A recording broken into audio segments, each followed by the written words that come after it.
Hi, good morning. It's Stacy. Sorry I'm a second late this morning. Technical difficulties on Stacy's end. Getting up on time would be the first one, and not having the whole second cup of coffee. So again, good morning. This is Stacy. We're loving my veteran. This is walking in my shoes. Today we're going to talk about continue our series on rights and the right to say no. It's kind of a tough word that we have to learn early on. But real quick, let me give you a rundown on where we are. I will put the link on in just a minute. Perfect Mess. If you haven't gotten it, it's fine. We still have time. We're going to have our first book club today at 10. I'll put that Zoom link up in just a minute. Yesterday got way busier than normal, and I apologize. So, good morning, Sunny. We have rights. Remember, we talked about this yesterday, that as human beings we have a right, and we have a right to say no to things that we can't handle. It's tough, that we don't have time for, that we can't deal with. We have that right to say no. For me, that's probably the hardest thing I had to learn, other than not yelling. Okay. The right to say no. Think about your day, a typical day.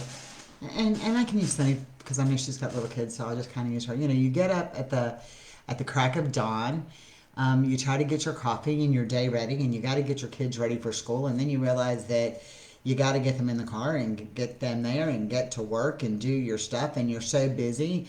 And then, you decide that this year, because of your new job, you're not going to be the soccer mom, okay? But when you get to the first game, the girl who signed up to be the soccer mom this time, because you've done it for 3 years, doesn't bring anything. So you leave the game, you go get the snacks, you bring them back, right? You do this every game now, and you just start bringing snacks. And in essence, you've become the soccer mom again. We have a right to say no to things we cannot do. We have a right to set those boundaries. You have a right when your friend calls and needs to talk, and you've got something going on, to say, can I call you back? You have a right to do that. It is one of the hardest rights we ever have to learn. And especially when it comes to our veterans. We have a right to say no. We have a right to say no. I know for Carl, it's like he wants us time, and he wants family time. And I get that, and I appreciate that, and I understand that. And I'm all about that. But when I get done here in the morning, I usually have a laundry list of things I have to do here, and stuff at the house and whatever. And Carl will be like, baby, you need to come take a break. We need us time. I'm like, I can't. Because if I take that break, it pushes me further and further behind. So I can't. And initially, I used to do that. I used to take that break because I was afraid that if I said no, it would trigger something, and we'd be in a spot. And so I gave in over and over and over again. And then he went and did his thing, and took a nap, or went to work, or did his thing. And I'm stuck doing this laundry list of stuff I should have done all along. But my one cup of coffee with him, or my lunch with him, turned into a 3-hour event. Not that I mind spending 3 hours with him, because I love that. But it turns into this 3-hour event. And when you do that, you don't have time for you. So we have that right to say no. It's the first word we learn as a kid. People say you learn mama and daddy first. You don't. Those are just sounds that babble out, mama, dad, dad, dad. That's why you say daddy first, because the D is easier to say than the M. But the first word you truly understand is no. You go out and you reach for something and you get the no. You go get this, no. We tell our puppies that, no. We tell our children, no. We smack our kids' hands occasionally if they reach out for something, no. I think that the worst thing in history, in modern history, the worst thing they ever did to a parent was put the candy at the checkout aisle. I can remember my kids were little and they had this candy in the checkout aisle. Actually, it was just David who was little because I was pregnant as a cow with Seth. But they had this candy there, right? So here's this very pregnant woman pushing this kid through the store, right? Got the groceries. We're on a budget, and he wants the candy at the checkout aisle. And I said no. We have stuff in the buggy. And David, in his 18-month-old tantrum stage, is kicking and screaming. And of course, back then, my grandmother insisted that they had those Stride Rite walker shoes that had the really hard soles. So when your 18-month-old kicks at you, it hurts and leaves a bruise. And I was like pregnant, holding the buggy, trying to put the stuff up. Got the screaming kid. He's reaching for stuff. He's now pitching a tantrum. Yeah, that didn't go over real well. But we have that right to say no. It is enforcing that right and not giving in. It is not giving in. So David, in his infinite wisdom, we're out of the store, and now he wants to walk and hold my hand, and I'm good with that. So I put him down, and he's holding my hand, and he runs off to the little horse. We used to have horses outside the store that you could put the quarters in and ride them. Well, he gets on this horse, and I'm like, David Scott, we have to go. And he looks at me and he says, no, Mama. Because those horses, you didn't always have to put the quarter in. When you first sat on them, it rode for a few minutes and then it stopped so that your mom and daddy had to put the quarters in because the kid was acting like a brat and they knew that you would do that. And I remember going over there to grab him by the arm and take him off of there. And David started screaming, "You're not my mama, let go of me. You're not my mama, let go of me." I'm here to tell you, it was a good thing that was 30 years ago. Because today I'd end up in jail. I beat that child's tail and I drug him to the car. And the little old man in the parking lot who watched me do it said, there is no doubt that is your son because you took care of him. But I had the right to say no. We have that right. Things get in our way. We have to be firm in our no's. Not hateful, firm. Sonny's busy. I may call her and say, hey, can you do this for me today? I need you to look at something for me. And she's got like a meeting coming up or a client coming up. She's got to say, no, I can't. I have a meeting this afternoon that I have to prepare for. That no, I can't. That doesn't make you mean. It doesn't make you hateful. It makes you in charge of your time and your life. People invade your space only when you allow them to. People invade your boundaries only when you allow them to. Our boundaries are here to protect us. Not necessarily physically protect us, but mentally protect us. Remember, all of your strengths and all of your weaknesses are the mere opposites of each other, and the weaknesses come when you're tired, exhausted, mentally, physically. So when you've done so much for so many people, and you haven't done for you, you are exhausted. And as a mom, and I can remember this, and I still don't quite do it now, but I get up earlier.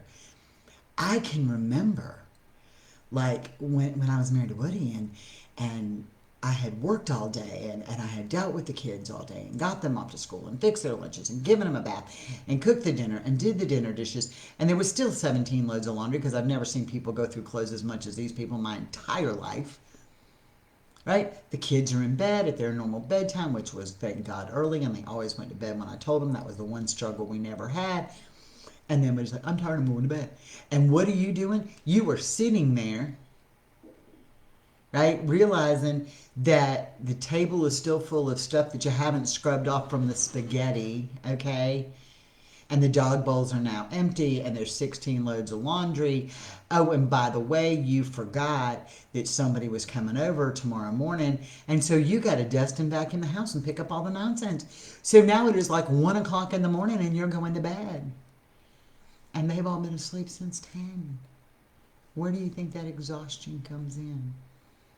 You have that right to say no. We don't exercise it enough. Same thing happens when our veteran happens to be having an explosion of sorts. And they do, okay? And they get on a thing and they want to beat that dead horse to death. Carl's actually learning. Thank you, God. I love him for that. He's learning because now he'll look at me after a few minutes. I don't even do the eye roll. I used to. That set things up. But I don't do the eye roll. I kind of let him have his 5, 6, 7 minutes. And then I'm like, and then he knows. And he's like, oh, I'm beating that dead horse, aren't I? And I'm like, yep. And I'm not going to listen to it anymore. So I change the topic, or I get up and I walk out of the room. I'm not going to take what started out as 30 minutes to have lunch with you, and now we're on a subject that you want to beat a dead horse to death. It's now, it used to last an hour and a half, 2 hours. I have things to do. No, I'm not participating in that anymore. We have a right to say that. We have a right to say no to things we cannot accomplish. Whether it is we don't have the knowledge to accomplish it, or whether we don't have the time to accomplish it. We have that right. You know what? Other people do that. Have you ever noticed that? You ever notice that? You give and you give and you give and you give and you give to people, and like you're the one who has the friends over, and you're the one who needs stuff, and you're the one that they need help with, and you're the one who drops what you're doing and you run to their house and you do whatever they need done whenever they need it. But all of a sudden you have a crisis and they're nowhere to be found. It's because they've learned to say no. They've learned to say no to what they're doing and letting people take over their lives. We have to learn that. First word we ever learned and ever learned the meaning. There's 2 letters in the word no, N and O. And we can say it. It's hard to say no. So we need to practice that. You know, walk around going like, no, no, no, no, no. And mean it. Don't say no and mean yes. Because when you're trying to establish boundaries, whether it's with your veteran, with your children, with your mother. I still have to establish boundaries with my mom at times. That's hard to do. With your mother, with your boss, with your friends, with whomever. When you say no, you mean no. Not maybe. Not no for this minute, but if you keep pestering me, I'll do it because you know I'll give in. No means no. There's no other definition for it. When you open up the dictionary, I'm sorry, a lot of people don't even know what a dictionary looks like, but Google no, okay? Because, you know, back in the day, I had a dictionary, and I got upscaled when it had the little tabs in it that kind of took me to the letters. It made me excited. But the dictionary, my daddy was famous for, ain't isn't in the dictionary, go get the dictionary. And finally they put ain't in the dictionary, and that was the greatest triumphant moment of my life. But get the dictionary. Open the dictionary and look at the word no. Yes, kind of, it is very tough, and anxiety comes with it at times. But once you master that skill, once you learn that it is okay, once you learn that so what if you let them down, it's all right. Because again, who cares about you the most? You do. Nobody on this earth cares for you more than you do. Carl loves me with everything in him.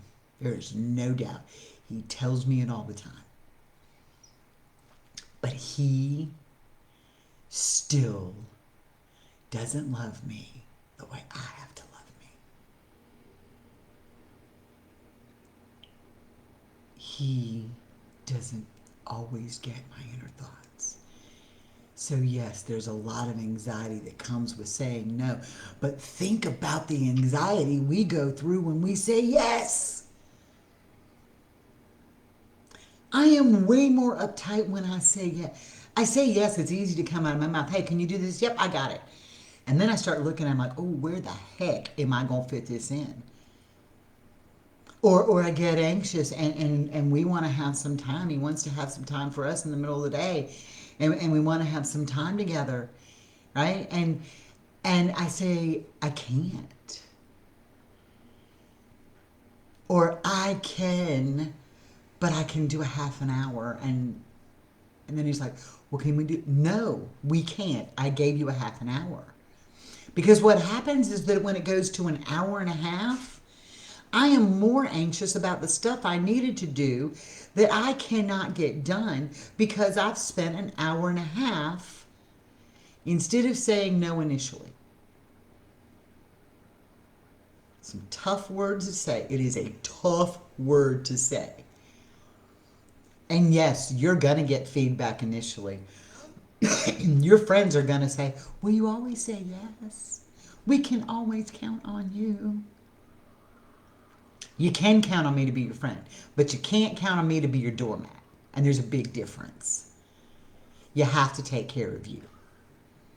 Because when you are mentally and in your anxiety mode and at the bottom and so depressed and so done, who's going to come get you up and out of that? They're not all going to come running over with like bath bubbles and stuff and say, let's go have a spa day. Okay, they're not going to do that. One or two may say, oh, let's go get our nails done, but it's going to be when they want to. Right? Can't be the doormat. You have to learn to say no. It's tough. And I'm not saying initially say no to everything because, boy, then you'll be like, oh, she's turned into a bitch. Yep.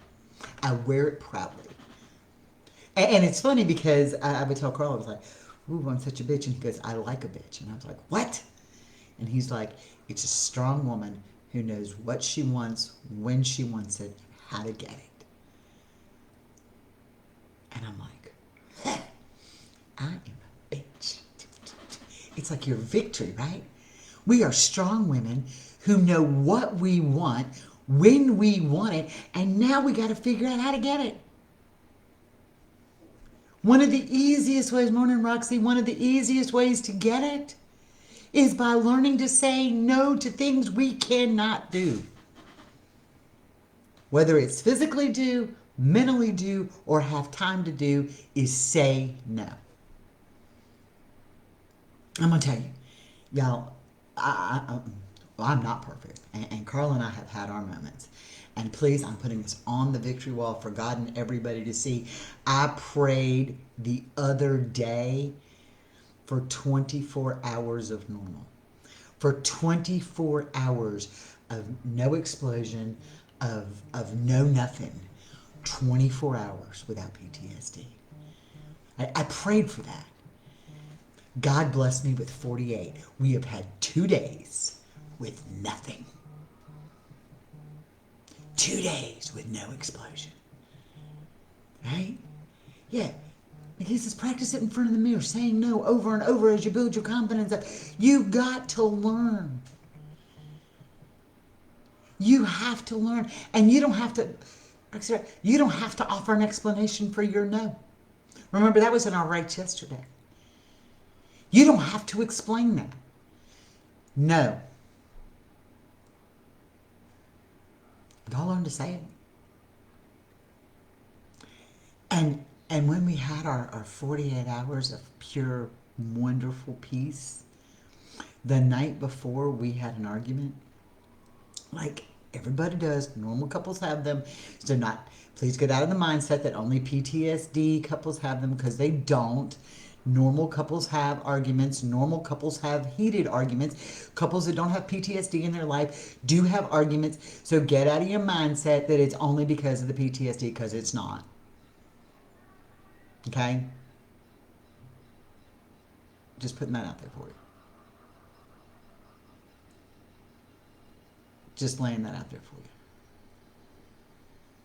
not the only ones. They're not the only ones. Okay? So make sure you understand that. But I got mad.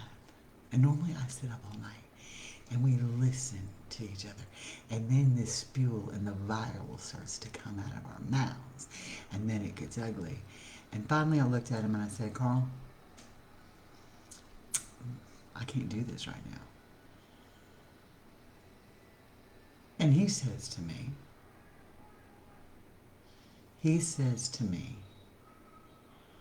what do you mean? And I said, I can't do this right now.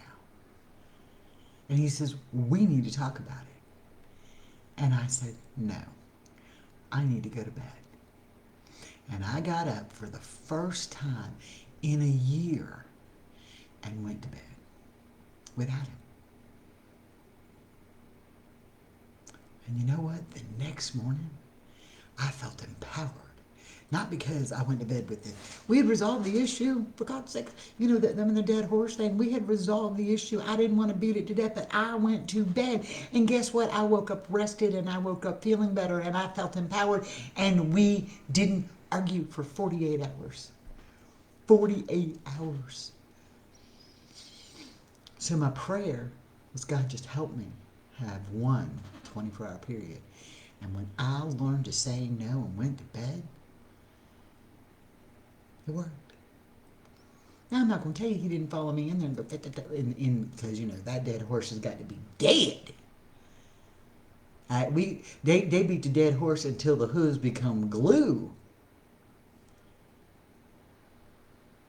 But I said no. He came in there, I didn't even respond. He walked out. About 30 minutes later, he came in and said, are you okay if I go to bed with you? I'm like, absolutely. This is our bed. Good night. Love you. And went to sleep. I learned to say no in a situation that I never say no in. And it was empowering. But that's the rights we have. That's what we have the right to do. How many times do people ask you to do something you don't have time for or you cannot do? I know. And mean it. I agree with you. Practice saying it in front of a man. Y'all all need to practice it together. Let's just look at each other and go, no, no, no, no. We learn it. It's great. It's a simple word. And we don't realize what an invasion of our life that things come in if we don't learn to say no. Don't think about that. Think about that. You don't want to relate it back to a war scene. I mean, because, you know, we got combat veterans. But when they stood their ground and said, no, you're not doing this. You're not coming over here. And handled it. They didn't come. We said no. The best no I ever got in my life came from my mom and dad. Or my mom. My dad would have given it to me. I was young and dumb and spent money on things I shouldn't have. And I always called my mom and dad when I got in a bind. And my daddy always sent me money. Okay? Always. Always sent me money. He always did. In fact, it was kind of his fault. No, it was my fault, but I didn't learn any different because from the time I was 16, I had a checking account. I laid the receipts on my dad's dresser, and the next morning he put the money in the bank. So I didn't have any accountability for money, which is strange because I ended up going to work, taking companies that were operating in the red and making them operate in the black. But anyway, best no I ever got in my entire life. Young, dumb, spent money, no repercussions for anything I did. Could call mom and dad. Well, I spent the van payment.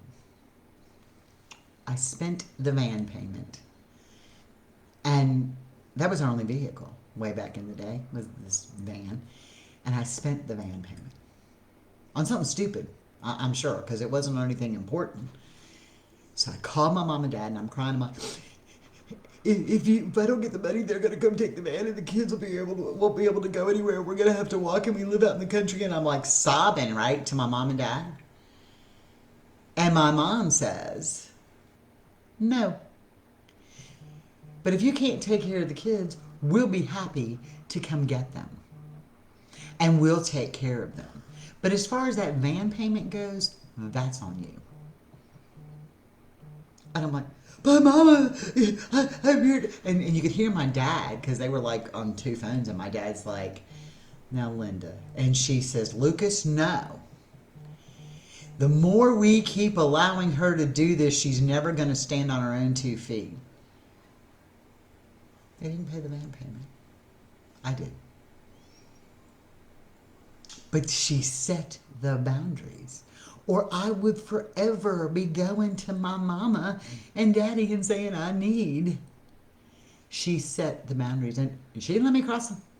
Now, will I say that she's never helped me out again when I truly needed something? She has. But she's not my bailout for bad behavior. She's not my bailout when I'm not in the accountable mode.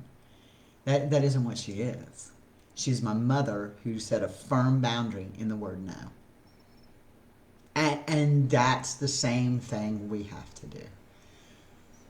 We have to say no. And you know what? I still love my mom. So her saying no didn't make me hate her. Was I mad at her? Yes. I hung up the phone. I was like, "How can they do this to me? What am I going to do about the kids?" And within, like, I don't know, 40 minutes later, my mom calls and said, "You got the kids' bags packed, or you got it figured out yet?" And I had it figured out. But that's the value of the word no. The most valuable lesson I ever learned came from my mom telling me no.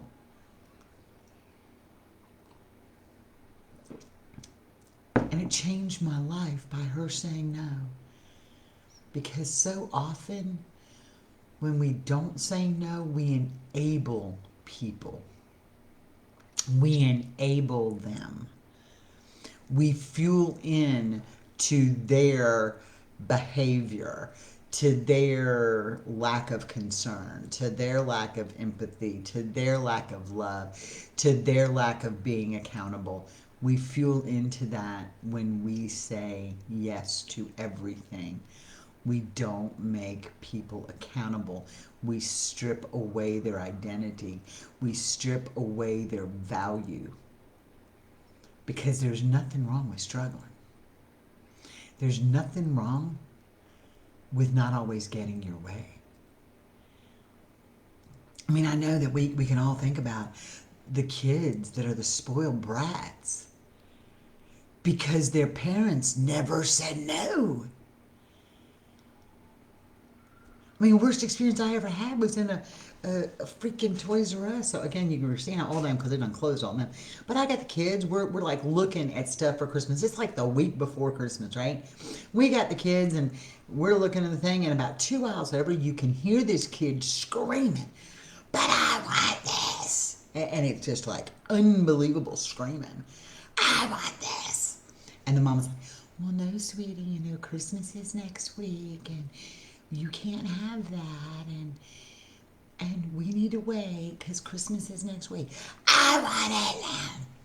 And by the time I turn the aisle, look, I'm ready to, baby, my kid, he would have had his pants down in the middle of the Toys R Us, right, with my hand, because I attend God curved my hand for a reason, because it fits right up on their little butt. Okay, that would have been my answer. Okay, would have been my answer. And so it's like that for a reason. But I turn the corner, and about that time, he is kicking his feet, trying to bite her, and says, "But I want it now, bitch, and you'll give it to me." And you know what she did? She picked up the toy, put it in her buggy, and bought it for him. She didn't learn no.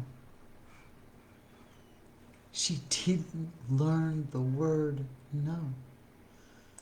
And I bet you right now, that kid is a brat.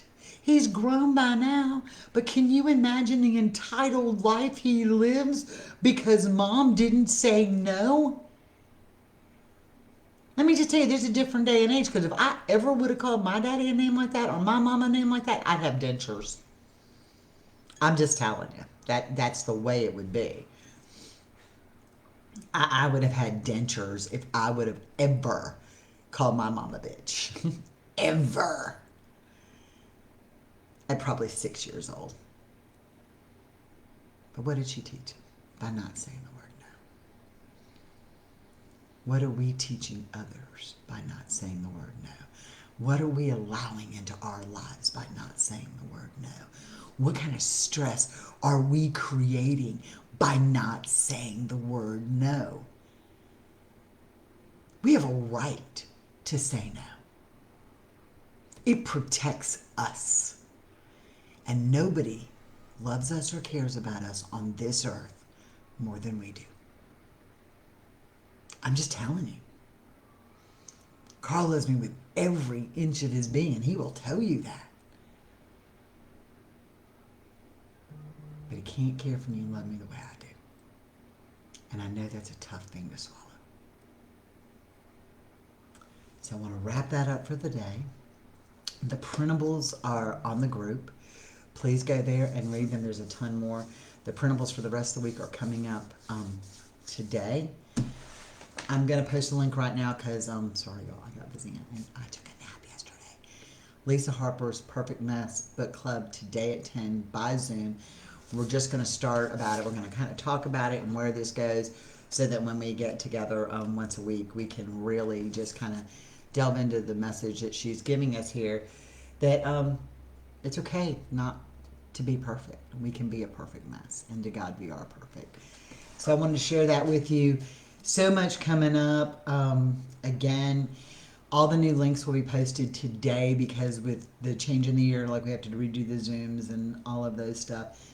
So we will have that as well.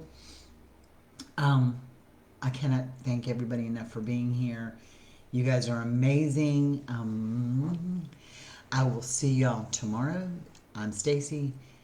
This has been Walking in My Shoes, and we are loving my veteran. Y'all have a blessed day.